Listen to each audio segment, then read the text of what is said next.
O Espírito Santo nos liberta de tudo que nos prende a esse mundo e nos faz ver o que há no porvir, a eternidade com Ele. Vamos meditar hoje 2 Coríntios capítulo 3. Senhor Jesus, que o Teu Espírito venha nos orientar, falar, dirigir, iluminar, para que essa palavra venha dar-nos acesso à Tua salvação. Que assim seja. No versículo 1 diz: porventura, começamos outra vez a louvar-nos a nós mesmos? Ou necessitamos, como alguns, de cartas de recomendação para vós ou de recomendação de vós? Vós sois a nossa carta escrita em nossos corações, conhecida e lida por todos os homens. E o Bispo Macedo diz assim no comentário do 1: as cartas de recomendação eram um recurso utilizado na igreja primitiva para apresentar novos cooperadores na obra de Deus e coibir possíveis fraudes. Isto é, essa declaração era escrita a fim de evitar que os cristãos fossem enganados por falsos servos e também para assegurar que os verdadeiros fossem bem acolhidos. Essas cartas, porém, começaram a ser fraudadas pelos opositores do apóstolo. Falsos mestres haviam chegado a Corinto, portanto, falsas cartas escritas por eles mesmos.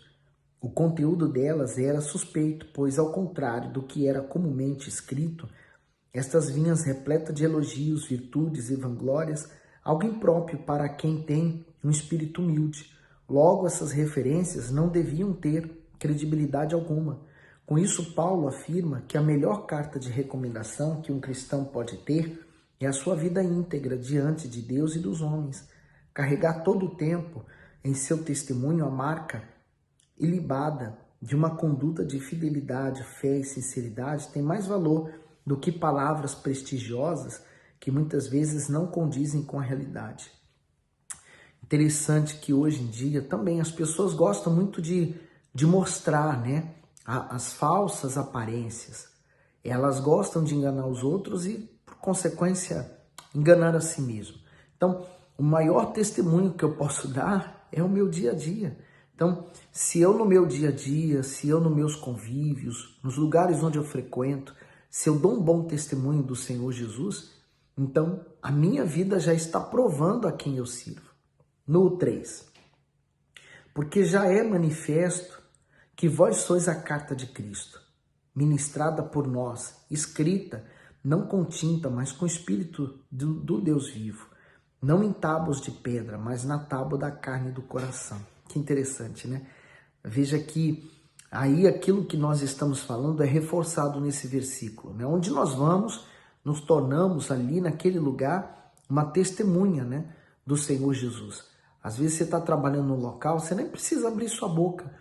A sua forma de conduzir a sua vida, suas decisões, suas escolhas, elas mostram que você é diferente delas. E elas vai despertar uma curiosidade nessas pessoas para saber por que você é daquela forma. E é um meio de você evangelizar. Olha o 4. E é por Cristo que temos tal confiança em Deus. Não que sejamos capazes, por nós, de pensar alguma coisa como de nós mesmos. Mas a nossa capacidade vem de Deus, o qual nos fez também capazes de ser ministros de um novo testamento, não da letra, mas do Espírito, porque a letra mata e o Espírito vivifica. Então, Paulo está reconhecendo que a capacidade não era dele, mas sim do próprio Espírito Santo que o capacitava. Assim é você.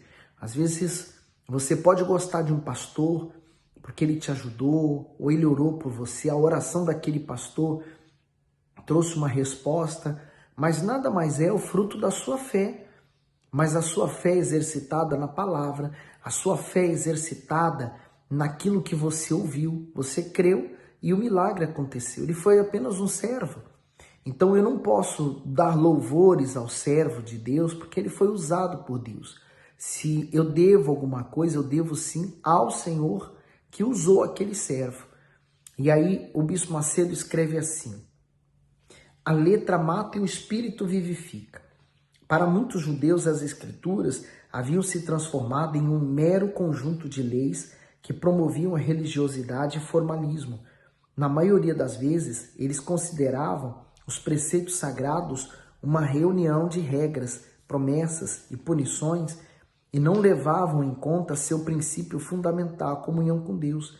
Contudo, Paulo enfatiza que a palavra do Altíssimo não deve estar presa a papel, ou seja, não deve ficar na teoria, mas viva no coração do homem para lhe dar salvação. Na nova aliança, o Espírito Santo tem a função de vivificar aqueles que recebem com disposição os mandamentos de Deus. No entanto, aqueles que apenas ouvem a palavra, mas não lhe obedecem, serão julgados e condenados por ela. E aí, continuando no 7, e se o ministério da morte, gravado com letras em pedra, veio em glória, de maneira que os filhos de Israel não podiam fitar os olhos na face de Moisés, por causa da glória do seu rosto, o qual era transitória, como não será de maior glória o ministério do Espírito? Forte, né? Lá na passagem, essa passagem que ele cita aqui de Moisés, né? Moisés havia subido ao monte e recebeu lá de Deus os 10 mandamentos. Se eu não estou em erro, salvo erro, foram 40 dias que ele se manteve no monte. Então, quando ele desceu, o rosto dele resplandecia uma luz tão grande que ninguém conseguia olhar ele, de tão forte era aquela luz. Então ele estava resplandecendo a glória do Deus que ele estava servindo, né? Então, mas só que aquela luz no rosto dele foi se apagando com o tempo. Então ele está dizendo que agora nós vivemos na era do Espírito Santo. Agora imagine aquelas pessoas que estão vivendo no Espírito. Então nós não vemos, visivelmente não há um brilho no rosto, mas há um brilho na vida daquela pessoa. Por exemplo, hoje nós estamos tendo que usar máscara, né? De proteção facial para proteção dos outros e a nossa também. Então, o que fica mais à mostra quando usamos uma máscara? É justamente os olhos. Normalmente a pessoa ela dá um sorriso, ela esconde um pouco o sofrimento, a dor, a tristeza que ela tem. Mas a máscara não, ela consegue revelar nos olhos da pessoa aquilo que ela tem dentro dela, né? A dor, o sofrimento, a tristeza, a angústia. Então, quando a pessoa então ela resolve entregar a vida dela para Jesus, então a vida dela, o rosto dela se transforma. Porque no 9, se o ministério da condenação foi glorioso, muito mais excederá em glória o ministério da justiça, que é o que nós vivemos hoje, que é o da justiça de Deus. No 10, porque também o que foi glorificado nessa parte não foi glorificado por causa desta excelente glória. No passado, primeiro nós vivemos três eras, né? A era do Deus Pai, que é essa era de Moisés, onde Deus Pai se manifestou, dizendo eu sou. Depois veio a segunda era, a do Deus Filho, que ele veio em forma corpórea, ele se fez carne, viveu no nosso meio, morreu e ressuscitou. E ele falou, agora eu vou deixar a vocês o Espírito Santo. Então, hoje nós vivemos na terceira era e última, a era do Espírito Santo. No 10, no 11. Porque se o que era transitório foi para a glória, muito mais é a glória o que permanece. Tendo, pois, tal esperança, usamos de muita ousadia no falar. E não somos como Moisés, que punha um véu sobre sua face, para que os filhos de Israel não olhassem firmemente para o fim daquilo que era transitório. E o Bispo Macedo escreve, maior glória, a antiga aliança teve a manifestação da glória de Deus em várias ocasiões, mas na nova aliança a glória é infinitamente superior, pois ela foi firmada no sangue do Senhor Jesus e opera por meio do ministério do Espírito Santo. Isto é, se no pacto do Antigo Testamento, feito no Sinai pelo Altíssimo, houve manifestações sobrenaturais como o monte que fumegava, a alta voz e o som de trombetas que Moisés ouvia, no pacto do Novo Testamento, o Senhor deu ao seu próprio Espírito para que o ser humano, por isso, no pacto do Novo Testamento, o Senhor deu o seu próprio Espírito para o ser humano. Por isso, Paulo ilustra a sublimidade e a supremacia da nova aliança comparado à glória que se desvanecia do rosto de Moisés depois que se encontrava com Deus, com a glória permanente do Espírito Santo, que habita e ministra entre vós. É forte, sabe por quê? Se Moisés subia, falava com Deus, já descia iluminado, imagine você recebendo o próprio Deus em você, né? Moisés não teve esse privilégio, nós temos. Aí o 14, mas os seus sentidos foram endurecidos, porque até hoje o mesmo véu está por levantar na lição do Velho Testamento, o qual foi por Cristo abolido. Na verdade, o Velho Testamento, ele é um complemento, né? O Novo Testamento, ele dá todo o sentido para o que aconteceu na Velha Aliança. Então, não é que o Velho Testamento foi abolido por Deus, pelo contrário, ele através do Novo Testamento, vem dar todo o sentido a tudo aquilo que foi vivido no passado. Mas quem vivia só preso ao Novo Testamento, eles viviam preso à letra, né? Sabe aquela coisa do desencargo da consciência? Eu vou fazer isso porque isso tá na Bíblia, e se eu fizer isso, pronto, eu tô em paz. Quer dizer, ele alcançava uma falsa paz, uma falsa segurança, e ele tentava se enganar com as práticas religiosas, pensando que estava agradando a Deus. A gente sabe que, infelizmente, os próprios religiosos foram os que levaram Jesus à morte. Aí o 15. E até hoje, quando é lido Moisés, o véu está posto sobre o coração deles. Mas quando se convertem ao Senhor, então o véu se tira. Quer dizer, o véu ainda separa, né? Lembra que quando havia o santo e o santo dos santos. O santo dos santos é onde ficava a Arca da Aliança e é onde Deus se manifestava. Quando o Senhor Jesus morreu, dizendo está consumado e entregou o Espírito, então o véu que separava o santo lugar do santo dos santos, ele foi rasgado desde o alto até abaixo. Então esse véu foi rompido, né? O acesso à presença de Deus agora passava a ser de todos e não mais exclusivamente do sacerdote. Então, enquanto eu ficar preso a tradições religiosas do passado, né? O sacrifício de um animal, a esses rituais, a ter uma pessoa que vai me representar. Então, isso tudo é como se eu tivesse com um véu querendo tapar. Quando eu, então, aceito Jesus como meu Senhor e Salvador, eu torno, então, um sacerdote também. Jesus passa a ser o meu sumo sacerdote. E eu passo, então, a servi-lo, sem a necessidade da interferência de quem quer que seja. Aí o Bispo Macedo até escreve assim: véu sobre o coração. Aqueles que se apegavam ao Antigo Testamento não conseguiam desfrutar dos benefícios do Novo Testamento, que era a própria redenção por meio do Senhor Jesus. Assim como a glória transitória no rosto de Moisés se esvanecia, a antiga aliança era temporária, por isso foi substituída pela nova aliança. Ainda hoje, o apego às tradições e à religiosidade tem mantido muitas pessoas com o entendimento obscurecido, e com isso elas não têm se beneficiado dos privilégios que o Evangelho oferece. E agora lá no 17, aliás, no 16.